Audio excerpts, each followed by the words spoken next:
Hey guys, welcome back to Growing with Greens with Cam. I'm Cam as always. Today we're not going to be talking about these guys. We are going to be talking about compost. Why you should compost and how to do it. So let's get started.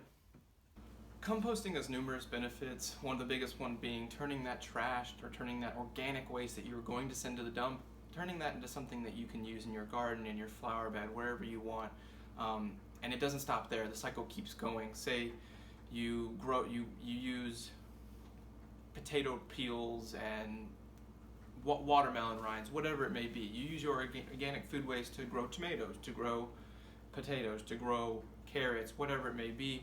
You use those excess, the abundance you get from being able to satisfy the nutrient requirements of those plants even better. So with compost, you take all that excess, whether it be rotting, whether if animals got to it, whether it's just not deemed big enough or whatever, you throw that right back into compost and it's just a whole big cycle. So compost starts, but it really never ends as long as you have something to facilitate the microorganisms and everything.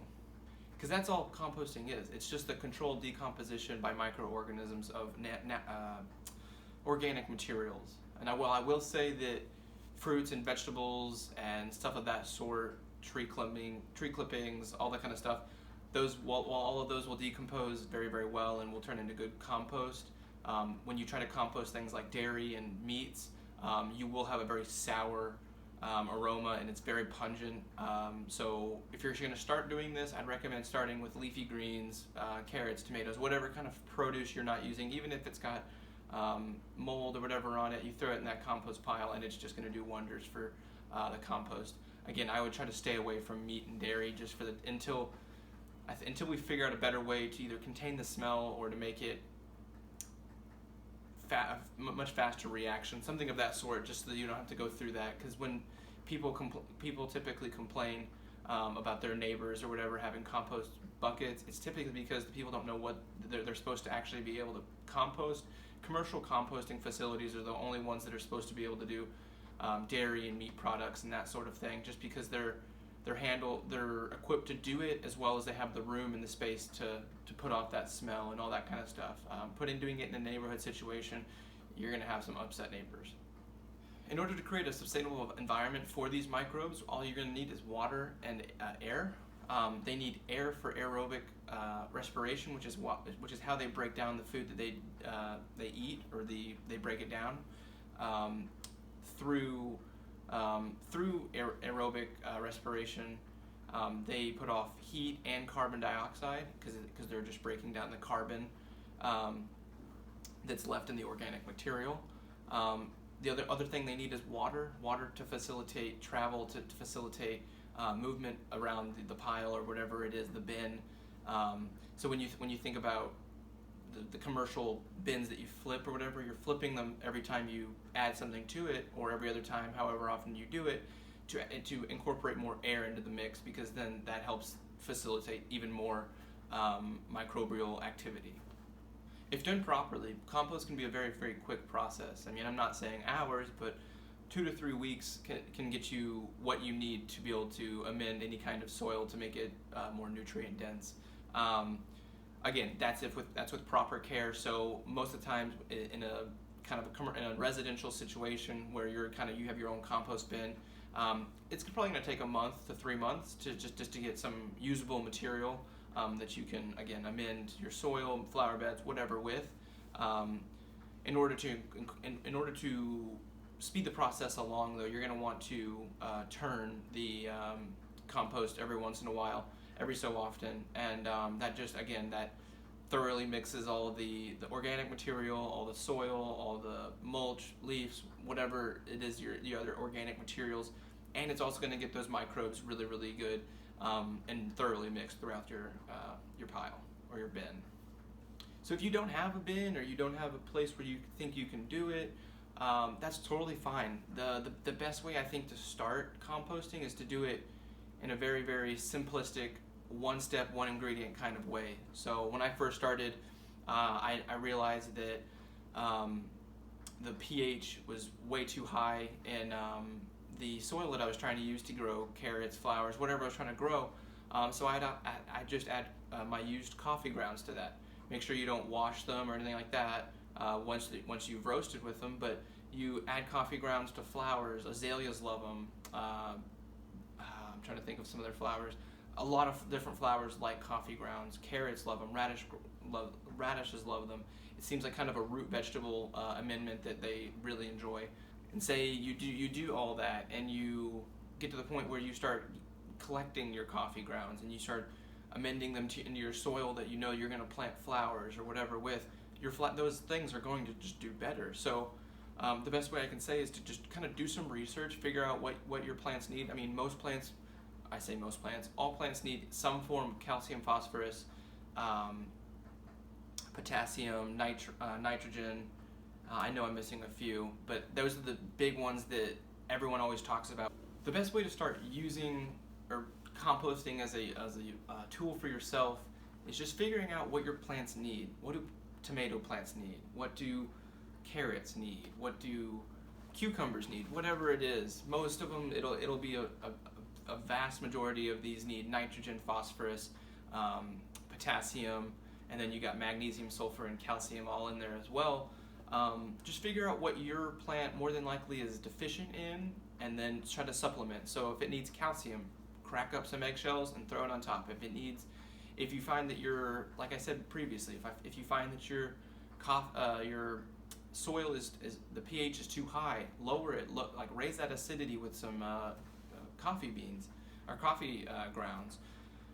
Just kind of look to see what gives what, because as far as adding things, whatever you're going to do, if you have the ability to, always try to break it down into a smaller form than, like, say, a banana peel. Cut it into pieces. Banana peels are awesome because they give, I believe they give magnesium, phosphorus, nitrogen, and of course potassium, of all things.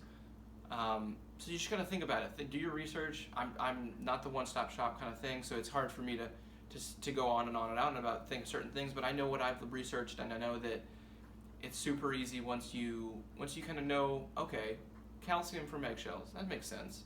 pH up and down from coffee grounds, kind of thing. I guess not up, because you lower the pH with coffee grounds, but still, you gotta think about that kind of stuff. Figure it out.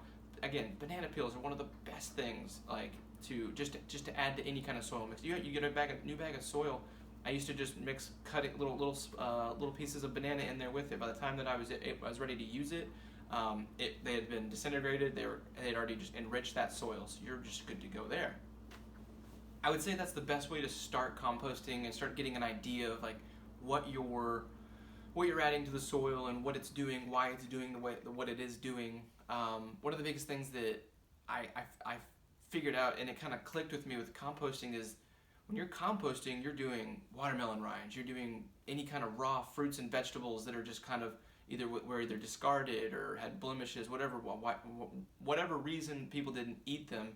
You're just throwing that kind of stuff into a pile, eggshells, coffee grounds, all those kind of things, and it's just making one big nutrient ball in there with everything it could possibly need. Not only one thing, like specifically one thing like calcium or something like that.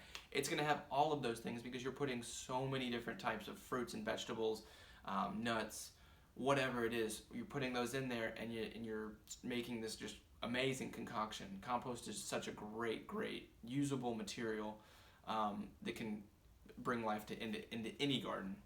One of the biggest things I've noticed since starting to compost is that my trash smells a lot less, and it's a lot less heavy most of the time. Whether it be cans, rolls of paper, I'm trying to think what else I throw away, packaging, whatever it is, that kind of stuff gets thrown away, and that's light stuff. It's it's not very heavy at all. So when you think about the organic material that's going into your trash can, I mean, I think in the U.S. it said that 25 to 50% of the stuff that's in our trash cans right now is organic, compostable material. So just to think that you're making it easier on yourself by composting these items, and so you're not taking out the trash so often, and it's not as heavy. It doesn't leak juices because, well, most people don't think about it. Fermentation and decomposition, rotting, all that kind of stuff happens even in the fridge. Say for example, a bunch of grapes starts to kind of rot, starts to kind of decompose. You think, okay, I'm gonna throw that in the trash. You don't take the trash out for 2 days. There's a smell. That smell's coming from those grapes when you could have just thrown them in your compost pile, your compost bin, whatever it is.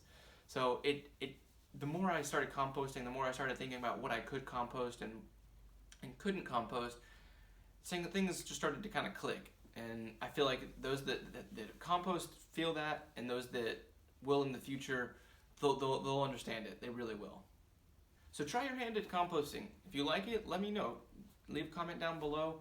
If you're already composting, kind of tell me what your setup is, and I'd love to know, because I know Conversation Shed, it looked like he had a pretty big composting bin on his allotment. I'll have to go back and watch everyone else's videos too, just to kind of see who's composting and what they're using to compost and that kind of thing. But I'm excited to kind of hear y'all's stories, when you started, all that kind of stuff. Leave it down in the comment. Let's make a little conversation out of it. So I hope you guys enjoyed the video. If anything I said was inaccurate, or you think there was a better way I could have said something, please leave it down below, and I'll be more than happy to put a little thing in the video or whatever it is, and just kind of disclaimer if I did indeed say something incorrect, or if there's a better way to say something. Again, if there's enough questions and that kind of stuff around the video, I'll definitely go ahead and make another video just addressing any other questions you guys have about it. Again, I'll just do my research. I did my research for this video just to make sure that I wasn't kind of going into it just to kind of ramble. I wanted it to be more so cut and to the point. That way the facts are just laying out and you can do whatever you want with those.